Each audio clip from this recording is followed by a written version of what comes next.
జై తెలంగాణ, జై బీసీ, జై పూలే. అందరికీ నమస్కారం. ఈరోజు మెదక్ జిల్లాలో బీసీ రౌండ్ టేబుల్ సమావేశం యునైటెడ్ పూలే ఫ్రంట్ తెలంగాణ జాగృతి ఆధ్వర్యంలో నిర్వహిస్తున్నటువంటి సమావేశానికి ఇంత పెద్ద ఎత్తున హాజరైనటువంటి బీసీ కుల బాంధవులందరికీ కూడా పేరు పేరున హృదయపూర్వకంగా నమస్కారాలు తెలియజేస్తా ఉన్నాను. జాగృతి పూలే ఫ్రంట్ నుంచి ఎక్కడ సమావేశం పెట్టినా ఆ జిల్లాలో ఉన్నటువంటి అన్ని కుల సంఘాలను కూడా మరి పిలుచుకొని మాట్లాడుకొని అందరికీ మాట్లాడే అవకాశాన్ని ఇచ్చి బీసీల పరిస్థితి ఇప్పుడు ఎట్లా ఉంది, రేపు ఎట్లా మారాలి, తెలంగాణ తెచ్చుకున్నప్పుడు మన పరిస్థితి ఎట్లా ఉంది, ఇక ముందు ఏం కార్యక్రమాలు చేయాలి, భారతదేశంలో బీసీల పరిస్థితి ఎట్లా ఉంది, రేపు భారతదేశంలో బీసీల భవిష్యత్తు మారాలంటే ఏం చేయాలని చెప్పి అనేక రకాలుగా ఆలోచించుకుంటూ అన్ని జిల్లాల్లో కూడా సమావేశాలు పెట్టుకుంటూ వస్తున్నాం. మరి సమావేశం పెట్టుడంటే ఏదో మీదికి హైదరాబాద్కి వెళ్ళి వచ్చిన ఇద్దరు ముగ్గురు మాట్లాడిపోవుడు కాకుండా జిల్లాల్లో ఉండేటటువంటి వారందరినీ కూడా మాట్లాడించి మీ అభిప్రాయాలన్నింటినీ కూడా సేకరించి ఇవే అభిప్రాయాలని అవసరమైన చోట అవసరమైన సందర్భంలో వినిపించే విధంగా బీసీల గొంతుకగా యునైటెడ్ పూలే ఫ్రంట్ మరియు తెలంగాణ జాగృతి పనిచేస్తుందని చెప్పి మీ అందరికి కూడా నేను సంతోషంగా తెలియజేస్తా ఉన్నాను. మరి ఇవాళ మనందరికీ తెలిసిందే, గత 2 సంవత్సరాల కాలంగా బీసీ బిల్లు ప్రవేశపెట్టాలి, కామారెడ్డి డిక్లరేషన్లో కాంగ్రెస్ ప్రభుత్వం ఏదైతే బీసీలకు 42% రిజర్వేషన్ ఇస్తామని చెప్పిండ్రో అది సాధించుకునే వరకు వదిలిపెట్టమని చెప్పి మరి గత 2 సంవత్సరాలుగా నిరంతరం కూడా ఇక్కడ ఉన్నటువంటి సభ్యులందరం కూడా కృషి చేస్తున్న విషయం మీ అందరికీ తెలిసిందే. ఇప్పటి వరకు యూపీఎఫ్ కన్వీనర్ గారు బొల్ల శివశంకర్ గారు మాట్లాడి విస్తారంగా మొత్తం ఇప్పుడున్నటువంటి రిజర్వేషన్ అంశాన్ని కూడా వారు వివరించడం జరిగింది. ఒకటే ఒక మార్పు మనందరం కూడా కోరుకునేది, రేపటి నాడు బీసీలకు 42% రిజర్వేషన్ సాధించుకుంటాం, అందులో ఏం అనుమానం లేదు. సాధించుకునేటప్పటికీ బీసీలలో ఉన్నటువంటి ప్రతి ఒక్క కులం వారు కూడా మరి వారి హక్కులు వారికి తెలిసి ఉండాలి. బీసీలలో ఉండేటటువంటి ప్రతి ఒక్క కులానికి సంబంధించిన వారు ప్రతి ఒక్క జిల్లాలో ఉన్నటువంటి వారు చైతన్యం తెచ్చుకోవాలి. ఇంకా అనేకమైన కులాలు ఉన్నాయి, వార్డు మెంబర్ కూడా రానటువంటి కులాలు బీసీలలో చాలామంది ఉన్నారు. సర్పంచులు కానటువంటి వారు బీసీలలో ఉన్న అనేకమైన కులాల వారు ఉన్నారు. ఇక ఎమ్మెల్యేలు కానటువంటి వాళ్ళైతే ఇంకా చాలా కులాలు ఉన్నాయి. పెద్ద కులాలైనా ఎమ్మెల్యేలు కూడా కానటువంటి వాళ్ళు, అసెంబ్లీ గడపనెక్కనటువంటి వాళ్ళు అనేక మంది బీసీ కులాల వాళ్ళు ఉన్నారు. మళ్ళీ అంతేకాదు బీసీలలో మహిళలు మరీ దారుణమైన పరిస్థితి. మరి ఎవరి మహిళలైనా దారుణంగా ఉంటుంది పరిస్థితి. అందుకే మహిళలకు రిజర్వేషన్ కావాలని కూడా కొట్లాడినటువంటి విషయం మీకు తెలిసిందే. మహిళలకు 33% రిజర్వేషన్ కావాలని కొట్లాడినప్పుడు ఆ 33%లో బీసీల ఉపకోట ఉండాల్సిందే అని ఘంటాపదంగా ఆనాడు చెప్పడం జరిగింది. మరి మహిళలలో బీసీ ఉపకోట ఉండాలంటే అసలు బీసీలకంటూ రిజర్వేషన్ ఉండాలి. అందుకే ఇవాళ బీసీ బిల్లు కోసం కొట్లాడుతున్నటువంటి విషయం మళ్ళొకసారి మీ అందరికి గుర్తు చేస్తా ఉన్నా. మరి ఇక బీసీలకు సంబంధించినటువంటి సమావేశం పెట్టుకుంటున్నామంటే మెదక్లో చాలా మంది పెద్ద పెద్ద వాళ్ళు కూడా భయపెట్టిందట, సమావేశం ఎందుకు పోతారు మీరు, బీసీల కోసం ఎందుకు మాట్లాడతారు మీరు, అవసరం ఏముందని అన్నారట. వాళ్ళట్లా అడుగుతున్నారంటేనే భయపడుతున్నారని అర్థం. వాళ్ళట్లా భయపడుతున్నారంటే మనం ఖచ్చితంగా సమావేశం పెట్టుకోవాలని అర్థం. సమావేశం పెట్టుకొని మన హక్కుల కోసం మాట్లాడాలని అర్థం. అందులో మరి 1-2 కులాలు కాదు, బీసీలలో ఉన్నటువంటి అన్ని కులాలను కూడా చైతన్యం చేసుకోవాలి, జాగృతం చేసుకోవాల్సినటువంటి అవసరం మనందరి మీద కూడా ఉన్నది. మెదక్ జిల్లాలో ఉన్నటువంటి బీసీ నాయకులందరికీ కూడా నేను పేరు పేరున విజ్ఞప్తి చేస్తా ఉన్నా, ఇది రాజకీయ వేదిక కాదు, ఇది మానవ హక్కుల వేదిక.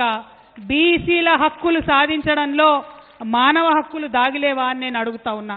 ఇవాళ 100 మంది ఉంటే 56 మంది అందులో బీసీలే ఉన్నారు. మరి 56% సంబంధించినటువంటి ప్రజానీకం యొక్క హక్కుల్ని కోరుతా ఉంటే అది మానవ హక్కుల విషయం కాదా, అది ప్రజా హక్కుల విషయం కాదా అని ఈ సందర్భంగా మీ అందరినీ కూడా నేను మనవి చేస్తా ఉన్నా. బీసీలలో ఉండేటటువంటి మేధావులను, విద్యార్థులను, ఆడబిడ్డలను నేను హృదయపూర్వకంగా విజ్ఞప్తి చేస్తా ఉన్నా, ఇప్పుడు మాట్లాడాల్సినటువంటి సందర్భం వచ్చింది. మాట్లాడే సందర్భంలో ఖచ్చితంగా నోరు విప్పి మనందరం మాట్లాడాలి. ఒక కథ చెప్తుంటే మీ తెలంగాణ ఉద్యమంలో మనం, ఏం కథ అది? ఒక ఆయన ఉంటాడట, ఆయన బయటకు పోయిండు, పని చేసుకున్నాడు, ఇంటికి వస్తున్న సందర్భంలో బజార్లకెళ్ళి వస్తుంటే అక్కడ మంచి రంగురంగుల చిలుకలు ఉన్నాయట. ఆయన ఒక దగ్గరికి పోయి ఏం చేసిండు, ఒక మంచి అందంగా ఉన్న చిలుకను చూసి దీని ధర ఎంత చెప్పవయా అన్నాడట. ఆయన బాగా ఎక్కువ ధర చెప్పిండట. అరే గంతగానం చెప్తున్నావు, వేరే చిలుకలు తక్కువ ధర ఉందంటే ఇది ప్రత్యేకమైన చిలుక, ఇది మాట్లాడే చిలుక, మీరు ఇంటికి తీసుకుపోండి చాలా బాగుంటుందని చెప్పిండట. అంటే సరే ఆయన మాట్లాడే చిలుకనట అని చెప్పి దాన్ని బాగా ధర పెట్టి కొని ఇంటికి తీసుకొచ్చి వాళ్ళ ఆవిడకి ఇంట్లో చేతిలో పెట్టి నేను ఇప్పుడే వస్తా అని చెప్పి ఆయన పొద్దంతా పని చేసి వచ్చిండు. స్నానం గీనం చేసి వద్దామని ఆయన పోయిండు. ఆయన స్నానం చేసి వచ్చి భోజనం చేద్దామని కూర్చునే వరకు మంచిగా గుమగుమలాడేటటువంటి కూర వాళ్ళ ఆవిడ సిద్ధం చేసి పెట్టిందట. తిందామని చూసుకుంటా, అవునమ్మా ఏమాయే మరి నేను చిలుక ఇస్తే కదా ఏది అని అడిగిండట. ఏదేందంటవేందయ్యా, ఇగో గుమగుమలాడుతుంది కదా చిలుకను కోసి పెట్టి వండినా అని అన్నదట. అయ్యో గట్లెట్లా వండినవమ్మా, అది మాట్లాడే చిలుక కదా అన్నాడట. అరే నువ్వు భలే ఉన్నవయ్యా, భలే చెప్తావు, మాట్లాడే చిలుక అయితే నేను దాన్ని పంజరంలోకి వెళ్ళి బయటకు తీసినప్పుడు మాట్లాడాలి అంతేనా? పంజరంలోకి వెళ్ళి బయటకు తీసి రెక్కలు ఇరిసి గొంతు మీద కత్తి పెట్టినప్పుడు మాట్లాడాలి. మరి పోనీ గొంతు మీద కత్తి పెట్టి నేను బరబర కోసేటప్పుడన్నా మాట్లాడాలి. అది ఎప్పుడు మాట్లాడకపోయి అది మాట్లాడుతుందని నాకేం తెలుసు అని ఆమె అన్నదట. అవునా కాదా? మరి నిజంగానే మాట్లాడే చిలుక అయితే ఎప్పుడో ఒకసారి మాట్లాడాలి. ఇక బీసీల పరిస్థితి కూడా గట్లే ఉంది. ఇవాళ మాట్లాడకపోతే మన పరిస్థితి కూడా చిలుక పరిస్థితే అవుతుంది. ఎవరు అడగకపోతే, అడగాల్సిన సమయంలో అడగకపోతే తీరని నష్టం చరిత్రలో జరిగేటటువంటి పరిస్థితి ఉన్నది. మనం కొట్లాడితే, మనం ఎంటబడితే, కామారెడ్డి డిక్లరేషన్ ఏదైతే 42% పెట్టినరో ఆ బిల్లు ఇవాళ అసెంబ్లీలో వచ్చింది. ఆనాడు అసెంబ్లీలో బిల్లు పెడతామని మాట్లాడితే ఇక్కడ ఇదే జాగృతి వాళ్ళు, ఇదే యునైటెడ్ పూలే ఫ్రంట్ వాళ్ళం ఆ రోజు ఏమన్నాం, ఒక్క బిల్లు పెడితే ఎవరన్నా కోర్టుకు పోతే బిల్లు ఎగిరిపోతుంది, 3 బిల్లులు పెట్టాలని అడిగినాం. రాజకీయాలకు వేరే బిల్లు పెట్టాలి, విద్యకు వేరే బిల్లు పెట్టాలి, ఉద్యోగాలకు వేరే బిల్లు పెట్టాలని అడిగినాం. అడిగితే అప్పుడు చాలా మంది మేధావులు నవ్వినరు, అవి ఒకటి కాదట 3 బిల్లు పెట్టాలన్నట, వీళ్ళు ఏం మాట్లాడుతున్నారు అన్నారు. కానీ గవర్నమెంట్లో ఉన్నోళ్ళు, ఆఫీసర్లు, ఎమ్మెల్యేలు అందరు ఆలోచన చేసి ఒక్కటి కాదు ఖచ్చితంగా 2 అయితే పెట్టాలని చెప్పి 2 బిల్లులు అసెంబ్లీలో పెట్టిరు. ఏమొస్తుంది బీసీ బిల్లు వస్తే? మనకు ఊరూరికి, గ్రామ గ్రామానికి బీసీలకు ఎక్కువ నిధులు వస్తాయి, మంచి అవకాశాలు వస్తాయి, జీవితం మారిపోయేటటువంటి పరిస్థితి ఉంటుంది. కాబట్టి ఖచ్చితంగా కొట్లాడాలి.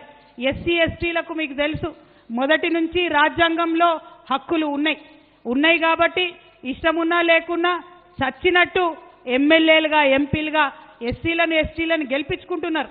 అవునా కాదు? మరి బీసీలకు ఎందుకు రావు అవకాశాలు? ఒక్కసారి దయచేసి అందరు కూడా ఆలోచించాలి.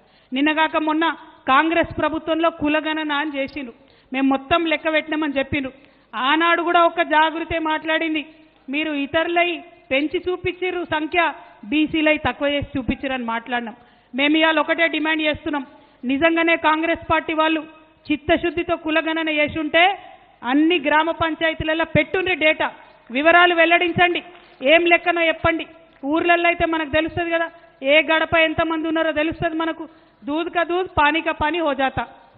పెట్టమంటే పెట్టరు, భయపడుతుర్రు అంటే అర్థమైంది వాళ్ళు మనకు కరెక్ట్ చెప్పలే, అబద్ధాలు చెప్పిరని అర్థం.